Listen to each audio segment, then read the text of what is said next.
18 तारीख की रात बिल्कुल निर्णायक साबित हुई, क्योंकि ईरान ने अपना जो सबसे एक तरह से ब्रह्मास्त्र है, और ब्रह्मास्त्रों में भी उसके पास दो ब्रह्मास्त्र हैं, एक सिजिल मिसाइल और उसके साथ खुर्रमशह। और अचानक कल जब पूरा माहौल ऐसा बना हुआ था कि ईरान सरेंडर करने वाला है, ट्रंप ने पूरा ऐसा माहौल बना दिया था, उसके बाद एकदम से एक लॉन्च होता है, और वो जो मिसाइल लॉन्च होती है वो हवा में नाचने लगती है एक घिर्री की तरह। फिर वो कभी ऊपर जाती है, कभी नीचे जाती है, और खुद इजरायलियों को नहीं पता कि ये क्या है।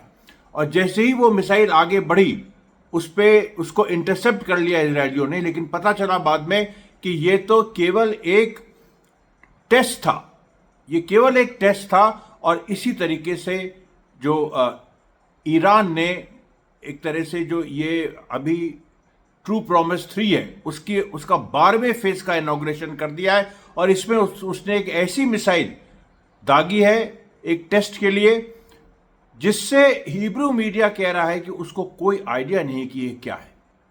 एग्जैक्ट वर्ड्स हैं ये हिब्रू मीडिया के कि we do not know what Iran threw at us, हमको नहीं पता। तो ये देखिए आज कल रात की जो घटनाएं घटी और भी बताएंगे आपको। अमरीश मिश्रा स्पीक्स के इस मॉर्निंग जो एक उसका सेशन है, उसमें आपका स्वागत है।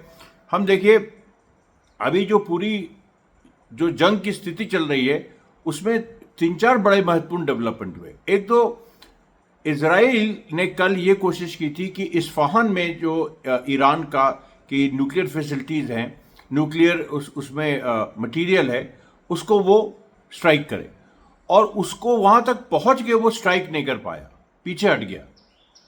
अब या तो उसको पता नहीं था कि यहां पर है, या उसको ये लगा कि अगर यहां पर हम स्ट्राइक करेंगे तो जो ईरान ऑलरेडी खुर्रमशहर और इस तरह की मिसाइल्स दागने की योजना बना चुका था। अब ये दागने के पहले की बात है, तो वहां से इजराइल पीछे हट गया। देखिए कितनी बड़ी बात है। अब इसका मतलब यह है कि इजराइल ये समझ गया है कि एक तो एक ही जगह ईरान का सारा न्यूक्लियर स्टॉक पाइल स्टोर्ड नहीं है। वो इस्फहान में, लोग कह रहे थे कि इस्फहान में है, लेकिन वो कुछ फूदरों में भी है, कुछ और जगह भी है, उसको स्कैटर किया हुआ है। और जब इजराइल पीछे हटा इस्फहान पर बॉम्बिंग करने से, कुछ ही घंटों बाद न्यूयॉर्क टाइम्स का एक आर्टिकल आ गया, और न्यूयॉर्क टाइम्स ने कहा कि ये समझ में नहीं आ रहा है कि ये ऐसे क्यों हुआ। जब इजराइल चाहता है कि आगे बढ़े और उसके ईरान के न्यूक्लियर स्टॉक पॉइल को डिस्ट्रॉय करे, तो किस लिहाज से क्यों इजराइल पीछे हटा, उसकी असली वजह आप सोचिए, बड़ी इंटरेस्टिंग है। उसमें ईरान को यह पता चल गया था कि अगर उसने इस स्टॉक पाइल पे हमला किया, एक तो ये स्टॉक पाइल पूरा नहीं है, यानी जो ईरान के पास जो यूरेनियम एनरिच्ड जो एक न्यूक्लियर ग्रेड मटेरियल है, वो केवल इस्फहान में नहीं है, पूरा फैला हुआ है। दूसरी बात, इजराइल को यह भी पता चल गया कि ईरान का जो रिटेलिएशन होगा फिर वो बहुत भयंकर होगा, वो न्यूक्लियर भी हो सकता है। शायद ईरान जो है वो अपना पहला न्यूक्लियर बॉम्ब इजराइल पे बॉम्बिंग करके टेस्ट करे, ये भी हो सकता है। अब ये जरूरी नहीं कि वहां पर वो सिविलियंस को मारे, वो नेजिव डेजर्ट में भी वो टेस्ट कर सकता है, और नेजिव डेजर्ट में काफी खाली इलाका है, हालांकि रेडियो एक्टिविटी आसपास के इलाकों तक जाएगी, गाजा तक पहुंचने की उसकी आशंका है। लेकिन ईरान के पास जो न्यूक्लियर ग्रेड मटेरियल है, अगर उसका एनरिचमेंट 60% से ऊपर होकर 90% हो गया है, और उसको वो कंटेन कर सकता है एक खास इलाके में, उसका जो पूरा इम्पैक्ट का, फिर स्पेशली अगर वो टेस्ट करने के लिए डाल रहा है, अगर वो पूरे फुल इम्पैक्ट के लिए नहीं डाल रहा है। अब इसमें देखिए क्या है कि जो ईरान ने अपनी मिसाइल, जिसको खुर्रमशहर कह रहे हैं, खैबर कह रहे हैं, जो ईरान की तरफ से विशेष एक स्टेटमेंट आया, वो आया कि हमने सजल छोड़ी थी, और सजल ये केवल टेस्ट है, और ये इसने पूरा दिखा दिया कि जो सजल है उसका वेट उसका बहुत ज़्यादा है, वो डबल, मतलब एक साथ जो उसका जो लॉन्च होता है, उसका जो लॉन्च पैड है, उससे दो मिसाइल्स लगातार लॉन्च हो सकती हैं।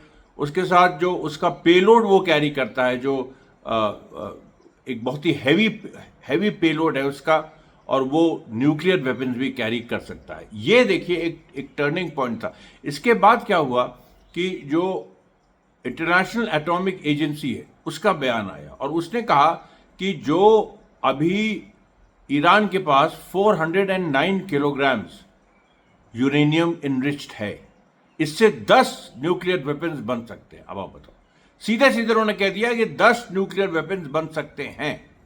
जब ये बात हो गई कि 10 न्यूक्लियर वेपन्स बन सकते हैं, तो अब सोचो कि इसमें अमेरिका के सारा जो वो एक स्टांस था कि ईरान सरेंडर करे, और ट्रंप बहुत बड़ी बड़ी बातें बोल रहा था, कल रात से ट्रंप बिल्कुल चुप हो गया है। उसके अलावा आपको बताएं, कम से कम 9 मोसाद की फीमेल स्पाइस ईरान ने पकड़ी अपने बॉर्डर पे। They were trying to flee Iran, जो कुर्दिस्तान से उसका जो बॉर्डर लगता है वहां से वो भागने की कोशिश कर रही थी। 9 महिला स्पाइस, उनको पकड़ लिया ईरान ने। और एक बहुत बड़ी खबर आई कि ईरान ने का ये जो मोसाद का सारा मामला है, ये जो मोसाद का इन्फिल्ट्रेशन ईरान के अंदर है, उसके पीछे देखिए एक हिस्टोरिकल बैकग्राउंड है। और वो बैकग्राउंड ये है कि 1979 में जो क्रांति हुई ईरान की, उसके पहले कुछ जूस वहां सेटल थे। और जब क्रांति हुई 1979 की, तो क्योंकि एक शिया रेवोल्यूशनरी क्रांति थी, तो उसमें इमाम खोमैनी जो थे, जो पहले इमाम खामैनी से पहले जो इमाम खोमैनी थे, उन्होंने ये पॉलिसी अपनाई थी कि जो जूस ईरान में हैं उनकी रक्षा की जाएगी, उनको आश्रय दिया जाएगा, उनको उनके साथ प्रोसिक्यूशन नहीं होगा। अब इसका फायदा उठा के जो जूस थे 1979 के पहले ईरान में अच्छी खासी संख्या थी, उसमें से एक हिस्सा तो इजराइल माइग्रेट कर गया 1979 के बाद, लेकिन उसमें बड़ा हिस्सा वहीं रहा ईरान में। और वो हिस्सा 1979 से लगातार मोसाद का एक बेस बना हुआ था, और मोसाद के लोग वहां से आवाजाही करते थे, उसी को अपना बेस बनाए हुए थे। जबकि उनको ईरान ने सब कुछ, सारी सुविधा दी, सब कुछ दिया, और वो लोग अंदर ही अंदर ये काम कर रहे थे। ये चीज देखिए, ये चीज पकड़ में आ गई पूरा, जो एक कैसे मोसाद ने इन्फिल्ट्रेट करके, और मोसाद ये एक अपना अलग एक हथियार रखे हुए था। ये वो मेन जो उसका इन्फिल्ट्रेशन था ईरान में, उसका ये हिस्सा नहीं थे।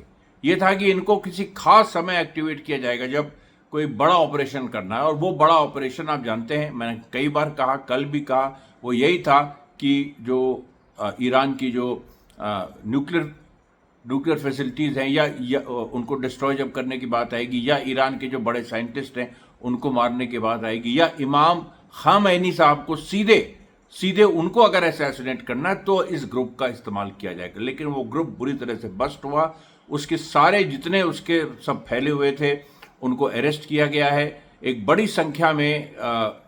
मतलब आप सोचिए कि जब से ये जो ईरान और इजराइल जंग शुरू हुई है, जो अभी की जो ताज़ा जंग है, इसमें कम से कम आप सोचिए कि 3 से 4 हजार मोसाद के स्पाइस वहां पकड़े गए हैं। उसमें काफ़ी इरानियंस हैं, लेकिन उसमें काफ़ी ये हैं, जैसे वो 9 महिलाएं हैं, उसमें काफ़ी ये हैं जो इजराइल से आके सीधे यहाँ पर रह रहे थे, और आइडेंटिटी अपनी उन्होंने स्विच की थी।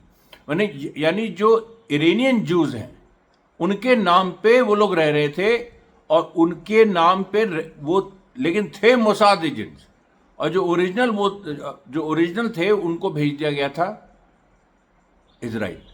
और इस तरह से एस्पोनाज पूरा चल रहा था। आप बताइए, आप ये देखिए। अच्छा, अब रशिया वाला एंगल देखिए। रशिया वाला भी एंगल एक बहुत महत्वपूर्ण एक सामने आया।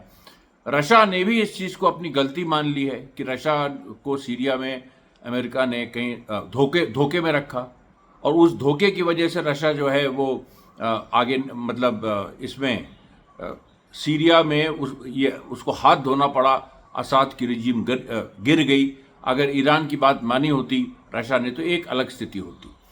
फिर देखिए जो गाजा में हुआ है, गाजा में बड़ी महत्वपूर्ण चीज़ें हुई हैं।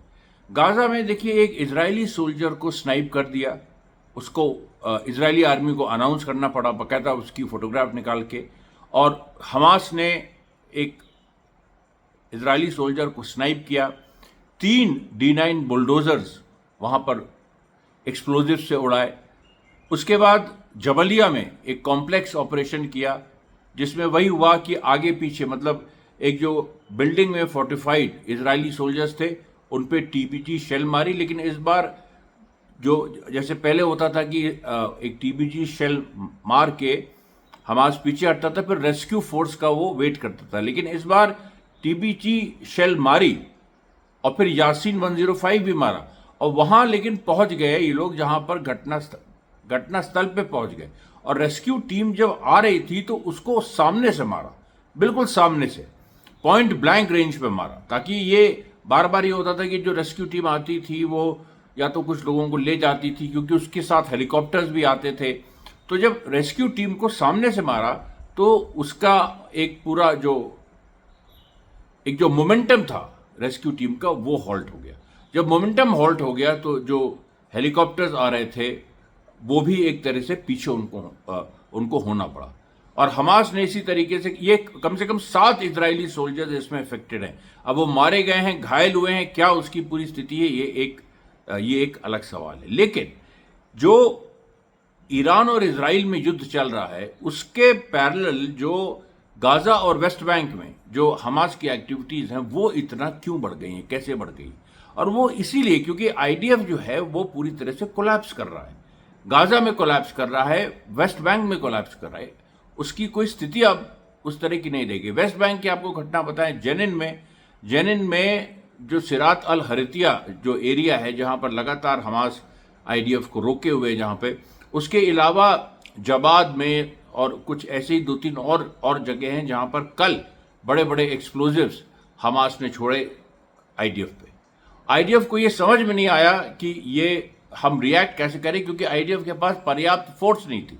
अब इजराइल ने ये कहा है कि हमने गाजा, लेबनान और सारी जगहों से फोर्स हटा के वेस्ट बैंक में हम लगा रहे हैं। और वो क्यों लगा रहे हैं हम आपको पता है, मैंने कहा इस बात को कि जॉर्डन के माध्यम से, इराक और जॉर्डन के माध्यम से ईरान ग्राउंड इन्वेजन भी कर सकता है।